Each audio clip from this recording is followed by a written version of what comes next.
Buenas, buenas. I'm Vanessa, the host of Chick Lit, a podcast where I share my unfiltered reviews of books that I think Latinas, women, and millennials would enjoy.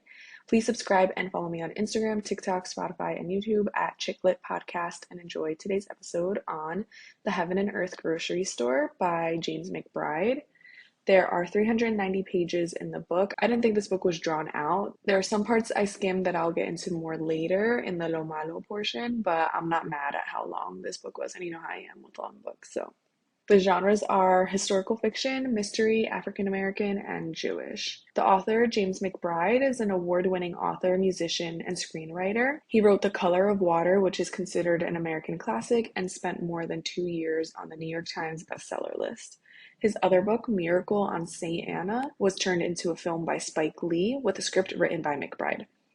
The Good Lord Bird is about an American abolitionist, John Brown, and it was turned into a Showtime limited series starring Ethan Hawke. His 2007 National Geographic story, Hip Hop Planet, is considered an important examination of African American music and culture. I definitely need to watch those. And he's also a saxophonist and songwriter. For Lo Bueno, this book skips around from like 30 different characters' point of views. You learn what feels like a little bit about every single person living in Pottstown, PA. You have some characters whose ancestors were on the Mayflower. I feel like so many Italians in Jersey say that. We learn about people who came to the US through Ellis Island, other characters who moved to town after they committed crimes in other states, and some people who lived in town all of their lives and that was all that they knew. We learn about the African culture of which the Black people from the town over had held on to, unlike the people in Pottstown who changed and adapted. We learn about Russians, Greeks, Italians, Romanians, the Yiddish language. It shows how the town became a mix of all these different types of people throughout the years. The book shares a lot of Jewish culture. I was not familiar with really any of the sayings or terms or scripture shared throughout the book, so I used the lookup feature on my Kindle so it could tell me what the words meant. For example, it says bar mitzvah commitments, kosher cow slaughtering requests, talit making services, mohol mix-ups, and marriage arrangements snaffus. Like, I don't know what that means, but going through and reading about it and looking the terms up, I felt like I was learning and expanding my worldview, which I appreciated, and it was a really nice treat. I've never read a book like this where the main character in the story seems to be the town rather than one person in the town. As it goes through each individual's story, it shares the issues they're having, their past experiences, and their plans to solve their own issues. Everyone's problems are also like intertwined. At the end of the book, there are like 4, 5, 6 different people working together. As the reader, you know what events brought all those people there to complete the task, their motives, their why. And if you love cheesemate, I feel like you might like this book, except the cheesemate in this book isn't juicy. It's more so realistic and appropriate for the people of that demographic and period of time. This book was set in the 30s in a small, poor town, so nothing outlandish is happening. Some of the characters we learn about are Nate Timlin, who's Chona's husband's employee, and also the husband of Addie, who's Chona's employee. So it's basically like 2 couples. Nate and Addie are both Black, and they're a couple, and they work for Chona and Moshe, and they're also married. So it's like 2 couples not working together because Moshe and Nate work together all day, and then Chona and Addie are together all day, but it just comes together. We learn about the town doctor who has a limp. We have Fatty, Malachi, Isaac, Bernice, Norman, Scrubskellis, Enzo, Miggy, Plitzka, who also has a limp, just like the doctor. There's also Rosen, the guy who Plitzka got played into owing lots of money to, and Son of Man, an evil attendant at the home for people with disabilities. And all of those people are like intertwined and like either grew up together or their paths have crossed, and the entire book you're talking about all of those people. While it does cover so many different people's stories, the main focus is on the Jewish woman, Chona. I love her name. It reminds me of the suffix ona that we add on to words to describe a girl, like chingona, chillona, frigitona. Like, it's a suffix that we use in Spanish. And because we focus on Chona so much, we learn that she's basically like a leftist.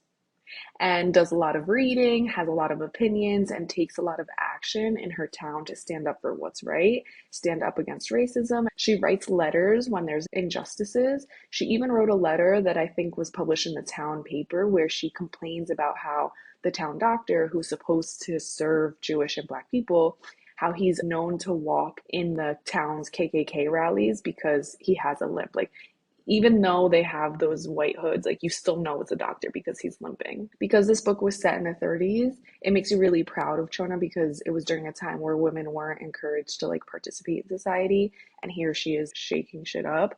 And I feel like she was doing a lot for the people in her community. She eventually marries a Jewish man, Moshe, who is very focused on his work. She's very loving and open and suggests that he opens his businesses to the Black people in town since he's so focused on, money. And he agrees because their money spends just like white and Jewish money. So why would he not open it up to them? He eventually makes enough money to be able to afford to close Chona's family's grocery store, the Heaven and Earth grocery store. And she doesn't want to close it down because it's been in her family for so long, but she also helps a lot of people through the store by giving away food and treats to people in need and little kids. It like keeps them entertained. So Moshe lets her keep the store open even though it costs him money to keep it open. He loves Chona and just wants her to be happy, so he doesn't mind. They aren't able to have kids, so when Addie needs help hiding her nephew from the state, Chona offers to give him a place to stay. Dodo, her nephew, is deaf due to an accident, and his mom recently passed away, so he doesn't have anywhere else to go. The state wanted to institutionalize him and place him in a local home for people with disabilities. These places sound good in theory, but the US really messed them up by not running them well. There was a lot of physical, mental, and sexual abuse occurring in those places, so much medical malpractice and neglect. So they obviously don't want Dodo to go there. So Chona helps Addie and Nate hide him. Eventually something happens and they twist and turn the events to make it look like Dodo did something wrong. And because Dodo was Black, no one even tries to investigate. They just run with whatever the white KKK member doctor says. And that's how the state was finally able to get him into the home for people with disabilities. While he was there, it was obviously torture. We, as the reader, see Dodo's family and Chona's family come together to try and figure out how to get Dodo out of the home. We also see him being mistreated and blaming himself for everything that went down. He doesn't know that they're scheming to get him out because he's inside and he doesn't know what's happening outside. So it's very sad. He does experience sexual assault, so just want to throw that out there for anyone who's sensitive to that. I won't tell you why, but I will tell you that I was able to get through the scene. I tend not to be able to get through those scenes if they're super long or super descriptive, but I'll just like leave it at that. At one point, the people of town misconstrued why Chona was helping Dodo. They thought he got a settlement from his accident, and that Chona and Moshe were only helping him for his money.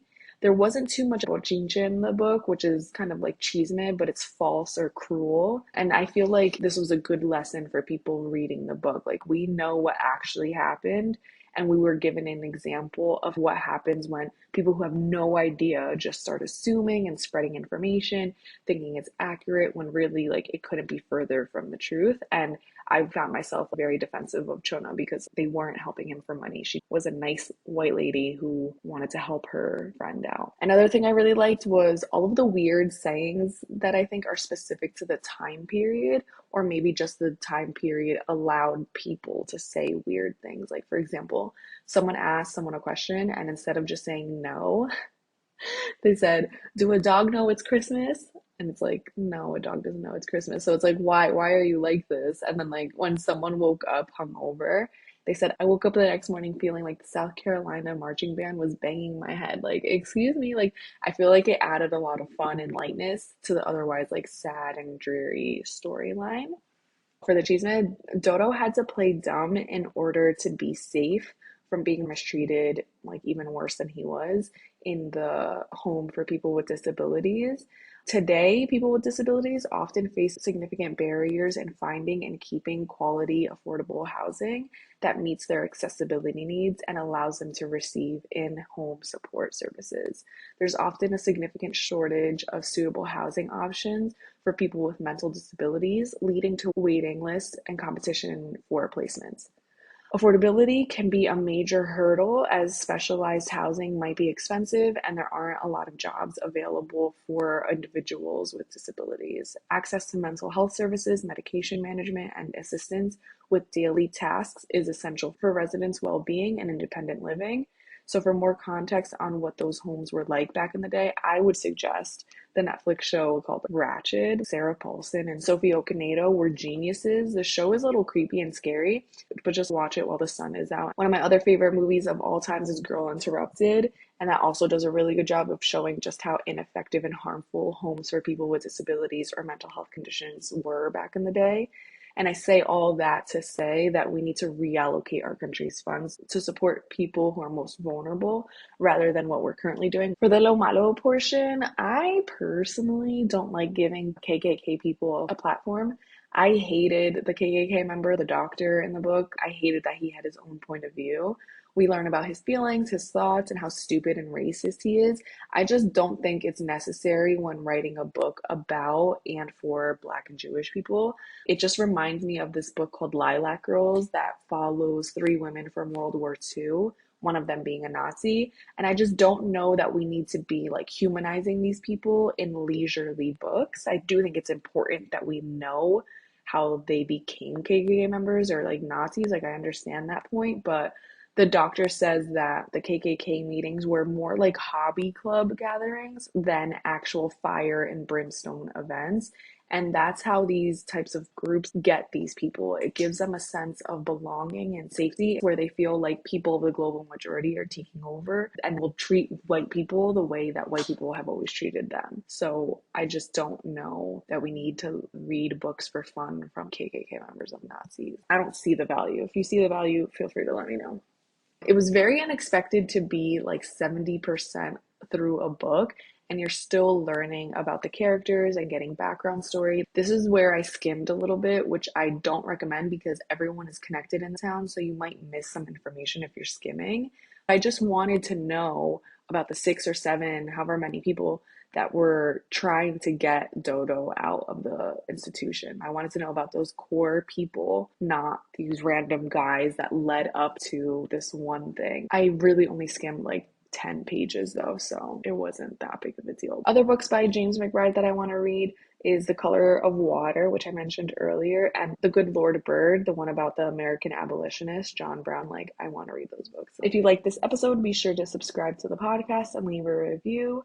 New episodes are uploaded on Friday mornings. You can also follow me on social media and YouTube at Chicklet Podcast. And remember, if you have any book recommendations, send them my way. Thank you for listening.